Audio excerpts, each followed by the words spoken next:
अकोला जिल्ह्यातील मूर्तिजापूर तालुक्यातील ग्राम हिरपूर येथे ब्रह्मकुमारी हिरपूरच्या वतीने 8 मार्चला महाशिवरात्री व जागतिक महिला दिवस तहसीलदार शिल्पा बोबडे व महिलांच्या उपस्थितीत मोठ्या उत्साहात साजरा करण्यात आलाय। या प्रसंगी ब्रह्मकुमारी हिरपूर शाखेमध्ये अमरावती जिल्हा संचालिका सीता दीदी यांच्या मार्गदर्शनाखाली शिवध्वजारोहण सुलभा दीदी, पतंजली महिला जिल्हाध्यक्ष डॉक्टर स्वाती पोटे यांच्या हस्ते करण्यात आले। यानंतर परमपिता शिव यांचा संदेश सर्व भाविक भक्तांना देण्याकरिता शिवस्तुती संगीत संध्याचे आयोजन करण्यात आले होते।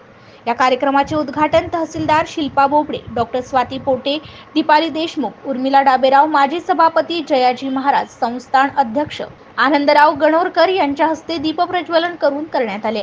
ब्रह्मकुमार प्रमोद भाई वानमोल भाई यांनी आपल्या सुमधुर आवाजात सर्व भाविक भक्तांना मंत्रमुग्ध केले। या प्रसंगी जागतिक महिला दिनाचे औचित्य साधून संघर्षातून आपल्या मुलीला शिकवणाऱ्या छायालता तिहिले, बचत गटातून अनेक महिलांना रोजगार देणाऱ्या छाया दहीकर, गृहउद्योग करणाऱ्या वैशाली गुल्हाणे यांचा, तसेच महाराष्ट्राची सौंदर्यवती म्हणून पुरस्कार मिळालेली बालिका श्रीवेदी तायडे हिचा सुद्धा तहसीलदाराच्या हस्ते सत्कार करण्यात आला। या प्रसंगी शुभदा कुलकर्णी, स्वाती राजगुरे, सीता गुल्हाणे, कमला गुल्हाणे, जया कुलकर्णी यांच्यासह विविध क्षेत्रात उत्कृष्ट कार्य करणाऱ्या महिला प्रामुख्याने उपस्थित होत्या।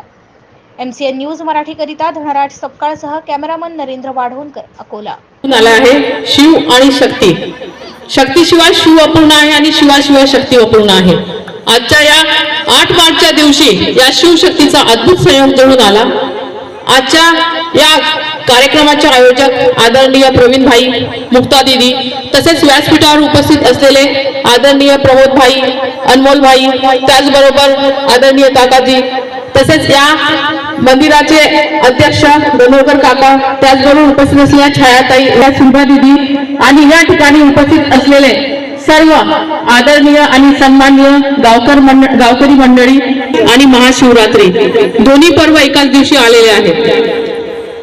सहनशक्तीला आणि तिच्या प्रत्येक तिच्या अस्तित्वाला माझा मनापासून सन्मान आणि मनापासून सलाम सुद्धा।